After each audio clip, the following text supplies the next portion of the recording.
NFC to clinch a playoff berth with an impressive 41-34 win over the Lions on Sunday.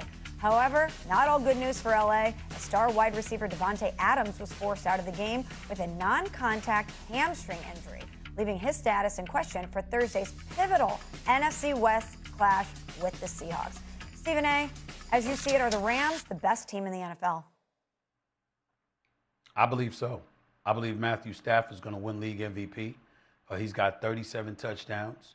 I'm looking at him having twice as many touchdowns as sacks. He's only been sacked 19 times this year. He's got 37 touchdowns. He's the league leader with 37 touchdown passes, and he's second in passing yards per se. The Rams have won 8 of their last 9. Puka Nacua is balling out. Davante Adams got hurt, re-aggravated that hamstring injury. I understand that part. So that's a blow to them for the time being, no doubt, and hopefully he'll be okay eventually. But you look at Kyron out of the backfield, they can run the football. They can throw the football. They can catch the damn football, okay? And their defense, you know what? They gave a little bit too much in the first half to Jared Goff or whatever. In the second half, it was an entirely different animal. Plus, they neutralized Jamal Gibbs as well. You see the kind of things that they're doing on both sides of the ball.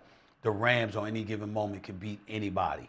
You know, they're tied for the best record with Seattle. We know that. Short week, got to go up against Seattle. But I'm still of the mindset that when you look at them, in terms of their balance on both sides of the ball, I don't think you can look at any team in the National Football League and say that they're better than the Los Angeles Rams. If I'm doing a power rankings right now, it's hard to go against you, Stephen A. I think the Rams would be right there. I give you another team, though. And 2 weeks ago, I was on First Take on a Wednesday with you and Mad Dog and Swagoo. And I said, could we give the Denver Broncos some respect? At some point, can we give them some respect? The Denver Broncos went into this game against Green Bay yesterday as underdogs at home, despite having won their last 11 straight in that building and 10 straight games on the season. They're down 23-14, and Bo Nix ends up taking them on 3 straight scoring drives. They give up 32 yards of defense the second half. And you get down when it matters most. Bo Nix has made the play every single time this season. I know we want to see, well, what's he going to do when it matters? And he hasn't done it when it matters. Well, he can't control that. I saw Drake May give up a 21-point lead yesterday and watch at home a Bills team come back and beat them. And quite the alternate at 4 o'clock when down 23-14, Bo Nix says, come on my back. I got you. They go and they win, and he throws for 304 yards. The offensive line does not give up a single sack, even before the Micah Parsons injury. We know that the Green Bay front seven is the best, or if not one of the best in the league. They're very well-rounded. Patrick Surtain's a defending defensive player of the year and might win it if it wasn't for Myles Garrett having 100 sacks this year. I think the Broncos are really well coached. They win at home, and they don't seem to lose, and yet, gosh, like we're not allowed to mention them in the national conversation because they haven't won in January yet. Well, they're winning in December. I'm going to say the Broncos are right there in the conversation. Absolutely. I'm going to agree with Peter here. And in regards to, you know, the Los Angeles Rams, missing a Davante Adams is going to, you know, hurt, right? When you look at the Denver Broncos, I've said this publicly often, the only person that's holding them back is Bo Nix.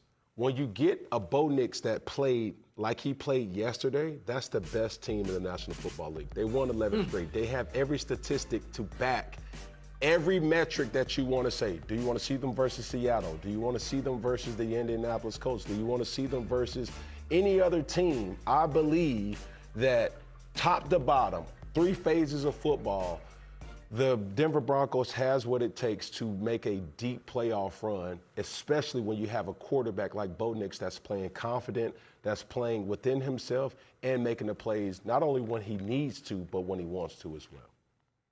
On the way, do we have a problem Denver's with not a team. Oh, sorry, Stephen A. Go ahead. I said Denver's not a team to be ignored. We understand that, especially when you've got to come to the Mile High City as well. And let's remember that altitude ain't for everybody. And so the road to the Super Bowl having to come through Denver in the AFC, that is something to pay attention to. There's no doubt about it. They've got a Super Bowl champion as a coach in Sean Payton, who's done a phenomenal job. And think about what they were. No disrespect, not throwing no shade on them. But think about what they were just a couple of years ago when they had Russell Wilson. No. And think about how Sean Payton has turned that franchise around inside of 3 years. I mean, they've won 11 straight. They haven't lost a home game in over 14 months. I mean, we got to look at that and say Denver is definitely a team to be reckoned with. But I think when you look at them, let's say hypothetically, it was Denver and Los Angeles, and those are the two that we're comparing. The Patriots were going to win and the Broncos were going to lose, and we're going to be looking at New England as the team to beat in the AFC. The reverse happens. Josh Allen comes all the way back to beat the Patriots. What do we say about the Broncos? They're the 1 seed right now. Are they the team to beat in the AFC? I think they are. They absolutely, with their defense is obviously one of the best in the league. But now I don't know if not a lot of people are saying it. Bo Nix is playing well. Yeah. Bo Nix played fantastic yesterday against the Green Bay Packers, and I think if Bo Nix continues to play this way, then the Broncos will represent the AFC. Yeah, look, I mean, Bo Nix was outstanding, over 300 yards passing in this game, but you got to watch out for one team I've been talking about the last 2 weeks. That's the Houston Texans. Yep. They're not even in there yet, Yep. but if they get in, watch out. But let me say this about the Denver Broncos. Not only are they winning, but a few years ago, they were irrelevant. Nobody was talking about them. And they had to move on from Russell Wilson and absorb over $80 million in dead cap money that still is hanging against their salary cap right now. Not only are they the current 1 seed in the AFC, but they've done it in improbable fashion against all odds in a way that most teams could not overcome. So the Broncos right now are feeling awful good about themselves. D. Wood, last one. What was the best throw you saw in the NFL yesterday? How about Caleb Williams? I mean, folks, I don't know if people saw this play. Look at this throw. Oh. Look at this throw by Caleb. I mean, wow. Yeah, you could say, is there a little bit of luck in there? But Caleb been making these type of throws all season long. I mean, that's an absolute seed right there to DJ Moore.